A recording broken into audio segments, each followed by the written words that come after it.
Россия готова к диалогу с Соединенными Штатами Америки по вопросам стратегической стабильности. Presiden Rusia Vladimir Putin menyampaikan pidato di hadapan Majelis Federal Federasi Rusia, 29 Februari.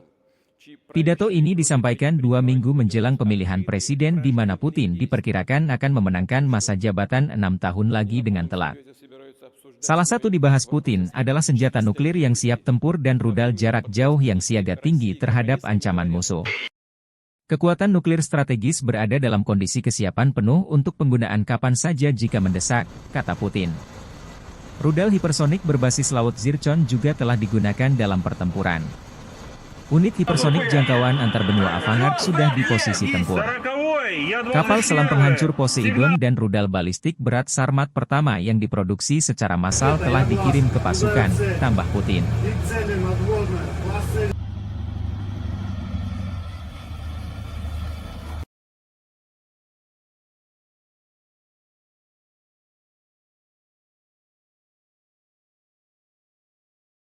Пуск разрешаю.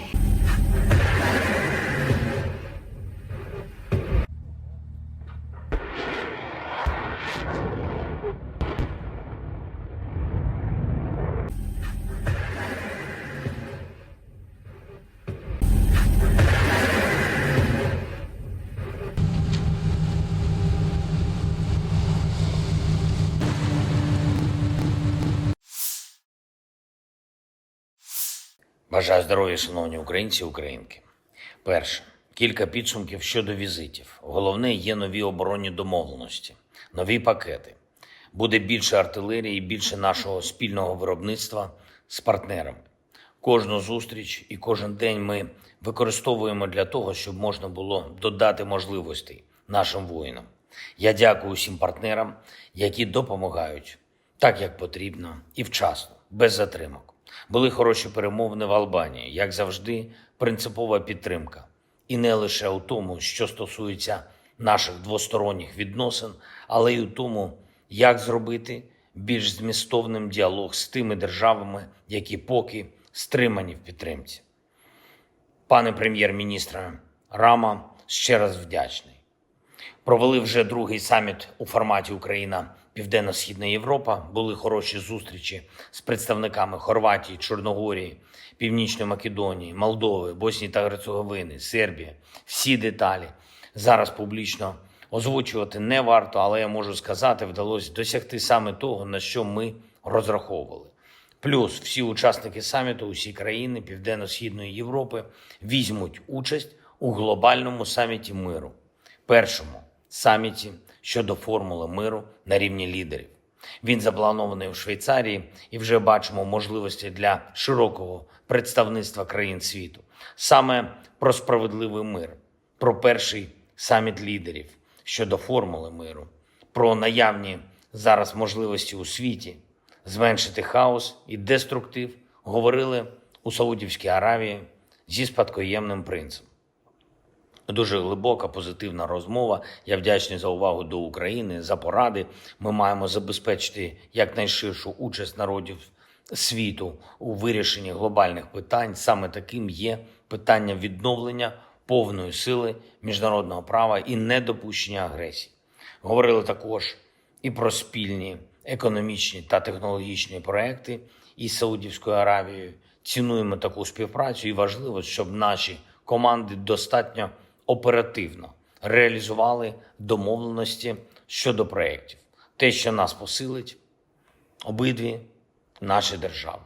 Провів сьогодні нараду щодо європейського напрямку наших відносин з Євросоюзом, щодо завдань на цей рік, загалом по інтеграції і конкретно по відносинах із сусідами в Євросоюзі. Наш пріоритет очевидний, всі домовленості, які є, мають виконуватись, і кожне слово, яке звучить, має працювати в реальності. Україна забезпечує саме такий підхід на європейському напрямку, і саме завдяки цьому ми вже досягли історичних результатів. Цей рік має стати часом реальних перемовин щодо вступу.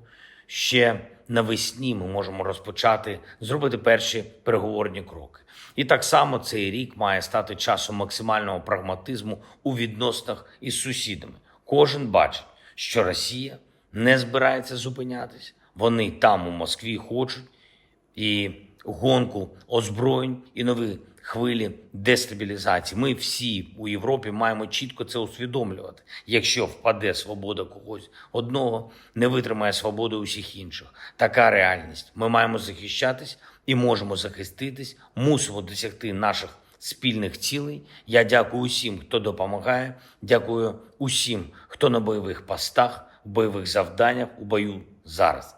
Красногорівка, Новомихайлівка, Куп'янськ, Бахмутський напрямок, Авдіївський, південні напрямки. Варто пам'ятати, глобальна стабільність тримається лише на сміливості та самовідданості українських воїнів, усього нашого народу.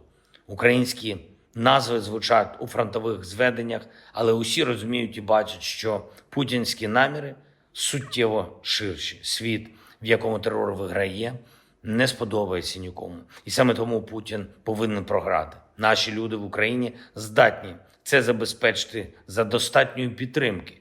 Підтримки тим, що вже є у світу на складах зброї, у нормах міжнародного права та в розумінні лідерів. Слава та вдячність усім нашим героям. Та хай буде світлою і вічною пам'ять кожного нашого воїна, кожного українця, кожної українки, які віддали своє життя заради України. Слава Україні!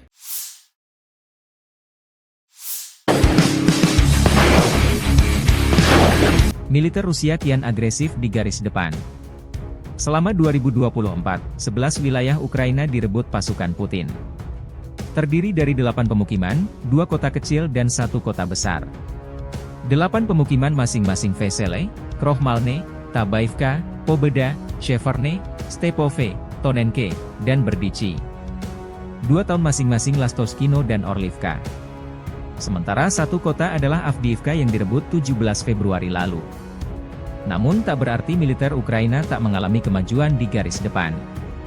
Perkembangan lain dari front timur laut, selama Februari, situasi pasukan Rusia di sekitar pemukiman Tabaivka, Oblast Kharkiv kian memburuk. Pasukan Rusia mundur dari perbukitan di sebelah barat pemukiman karena tekanan tentara Ukraina, yang sejak itu menghalangi tentara Rusia untuk maju ke daerah tersebut untuk mengamankan kembali Tabaivka sepenuhnya. Angkatan Darat Ukraina juga melancarkan serangkaian serangan balik di barat laut Brestove, Oblast Donetsk. Pasukan Zelensky memperoleh terus melaju hingga benteng di selatannya di mana Angkatan Darat Rusia memilih bertahan.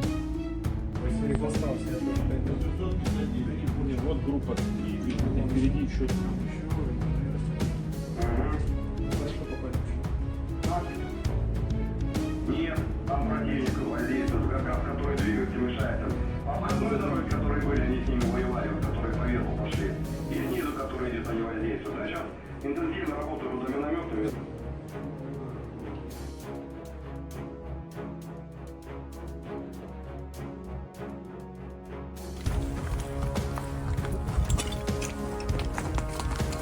Находимся в населенном пункте Ласточкино.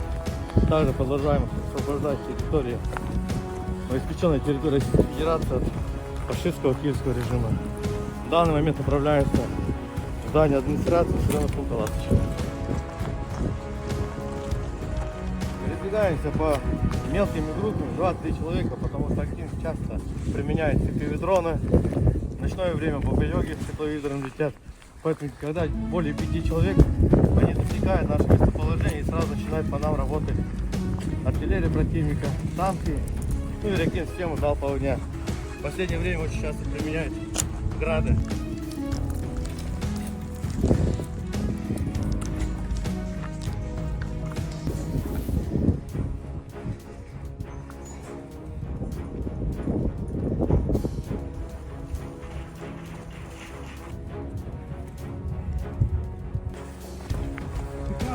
Американские книги написано: они до сих пор фашизм, фашизм, они еще сидят. Вот это годы Великой Отечественной честь страны. Ну, они видят, считают это. Для них это нормально, распространенно. Ну, не...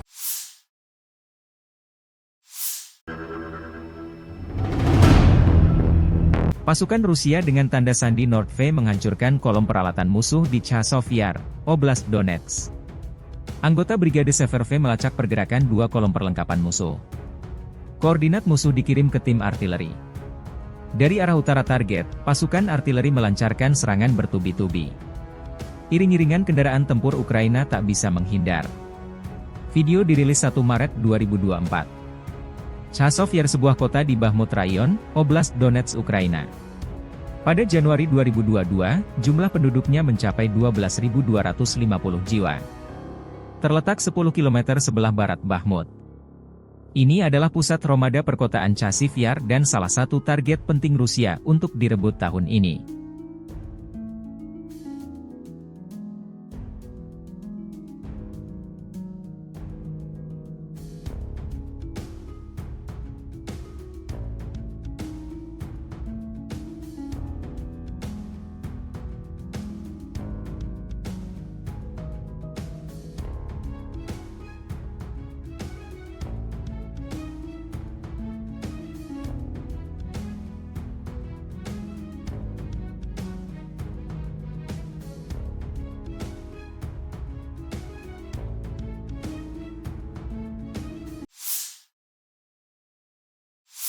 Terpisah, Angkatan Bersenjata Ukraina melansir dalam sehari terakhir, Angkatan Udara menyerang 10 wilayah terkonsentrasinya personel Rusia.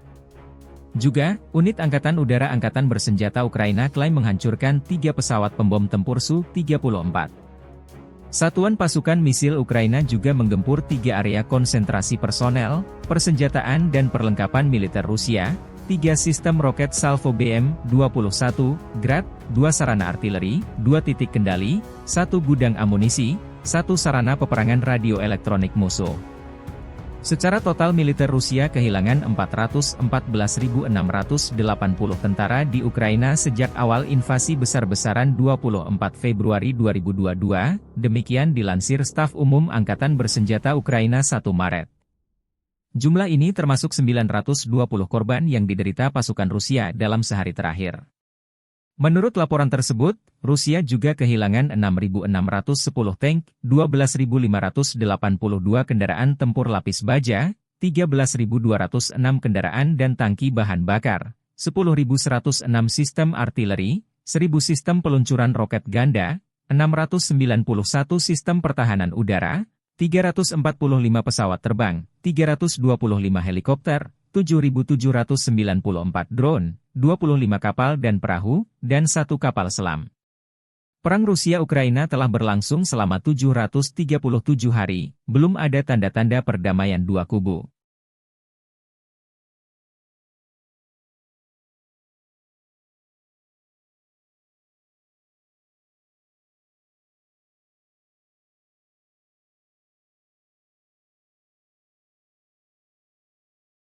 Download Tribun X sekarang, menghadirkan lokal menjadi Indonesia.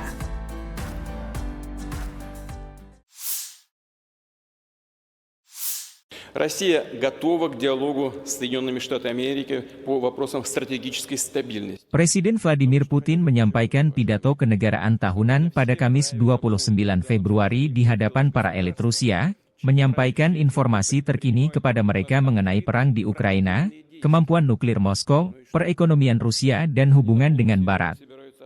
Pidato disampaikan 2 minggu menjelang pemilihan Presiden Rusia di mana Putin diperkirakan akan memenangkan masa jabatan 6 tahun lagi. Hari ini, ketika tanah air kita mempertahankan kedaulatan dan keamanannya serta melindungi kehidupan rekan senegara kita di Donetsk, Luhansk dan Novorossiya. Peran yang menentukan dalam perjuangan yang benar ini adalah milik warga negara kita, persatuan kita, pengabdian kepada negara asal kita dan tanggung jawab atas nasibnya, kata Putin mengenai perang operasi militer khusus di Ukraina yang kini memasuki tahun ketiga. Novorossiya yang dimaksud Putin adalah wilayah Ukraina yang diklaim telah dianeksasi oleh militer Rusia. Putin kembali menegaskan militer Rusia tidak pernah memulai perang di Donetsk dan Luhansk. Kami tidak memulai perang ini di Donbas. Seperti yang telah saya katakan berkali-kali, kami akan melakukan segalanya untuk mengakhirinya, untuk memberantas nazisme. Untuk memenuhi semua tugas operasi militer khusus. Untuk melindungi kedaulatan dan keamanan warga negara kami, tambah Putin. Memasuki tahun ketiga operasi militer khusus di Donetsk dan Luhansk, Putin mengatakan Kremlin menambah produksi senjata untuk mencapai tujuan militer di sana. Kemampuan tempur angkatan bersenjata telah meningkat berkali-kali lipat. Unit kami memegang teguh inisiatif ini di Ukraina. Para prajurit dengan percaya diri maju ke sejumlah arah operasional, membebaskan wilayah-wilayah baru, lanjut Putin.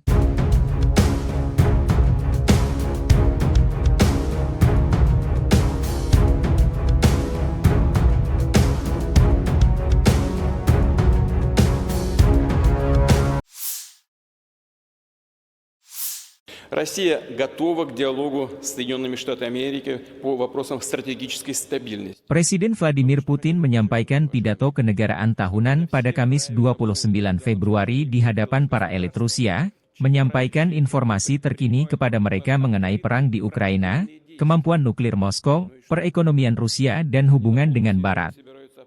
Pidato disampaikan 2 minggu menjelang pemilihan Presiden Rusia di mana Putin diperkirakan akan memenangkan masa jabatan 6 tahun lagi. Putin mengkritik tajam standar ganda Barat mengenai perdamaian dan isu hak asasi manusia. Putin menyebut Barat memprovokasi konflik di Ukraina, Timur Tengah, dan wilayah lain di dunia, dan terus berbohong, tanpa rasa malu, dengan terus menyebar kebohongan bahwa Rusia diduga bermaksud menyerang Eropa. Militer Rusia sudah siap jika Barat dalam hal ini fakta pertahanan Atlantik Utara atau NATO mengirim pasukan ke Ukraina untuk terlibat perang langsung dengan Rusia. Telah ada pembicaraan tentang kemungkinan pengiriman kontingen militer NATO ke Ukraina. Konsekuensinya bagi intervensionis yang mungkin terjadi akan tragis. Presiden Putin menegaskan Rusia dengan senjata lengkap sudah di posisi tempur jika skenario NATO terlibat langsung di Ukraina. Kami juga mempunyai senjata yang dapat mengenai sasaran di wilayah mereka. Semua ini benar-benar mengancam konflik dengan penggunaan senjata nuklir dan penghancuran peradaban. Tidakkah mereka mengerti? Kata Putin. Ia juga menyinggung mengenai strategi NATO memanas-manasi Rusia dengan mengajak Swedia dan Finlandia, dua tetangga Rusia, bergabung. Sangat penting untuk memperkuat pengelompokan pasukan di arah strategis Barat untuk menetralisir ancaman yang terkait dengan ekspansi NATO berikutnya ke timur, dengan memasukkan Swedia dan Finlandia ke dalam aliansi, tambah. Россия готова к диалогу с Соединенными Штатами Америки по вопросам стратегической стабильности. Presiden Vladimir Putin menyampaikan pidato kenegaraan tahunan pada Kamis 29 Februari di hadapan para elit Rusia, menyampaikan informasi terkini kepada mereka mengenai perang di Ukraina, kemampuan nuklir Moskow, perekonomian Rusia dan hubungan dengan Barat. Pidato disampaikan 2 minggu menjelang pemilihan Presiden Rusia di mana Putin diperkirakan akan memenangkan masa jabatan 6 tahun lagi. Putin menyebut Rusia tidak pernah menutup ruang dialog dengan negara-negara Barat terutama Amerika Serikat. Tapi syaratnya dua pihak harus melihat satu sama lain secara setara. Tidak boleh ada pihak yang merasa superior atas pihak lainnya. Putin menegaskan Rusia siap dialog dengan Amerika Serikat mengenai isu stabilitas strategis. Ada semakin banyak tuduhan yang tidak berdasar terhadap Rusia, misalnya bahwa kami diduga akan mengerahkan senjata nuklir di luar angkasa. Sindiran tersebut, yang tidak lain hanyalah sindiran, adalah sebuah taktik untuk menarik kami ke dalam negosiasi mengenai persyaratan mereka, yang menguntungkan hanya Amerika Serikat, kata Putin. Putin belum melihat niat baik Amerika untuk dialog dengan posisi sejajar setara. Perkataan pemerintah Amerika saat ini mengenai dugaan ketertarikan mereka dalam negosiasi dengan kami mengenai masalah stabilitas strategis adalah hasutan. Mereka hanya ingin menunjukkan kepada warganya dan semua orang bahwa mereka masih menguasai dunia, tambah Presiden Putin.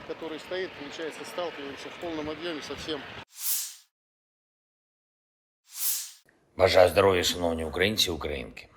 Перше. Кілька підсумків щодо візитів. Головне, є нові оборонні домовленості, нові пакети. Буде більше артилерії і більше нашого спільного виробництва з партнерами.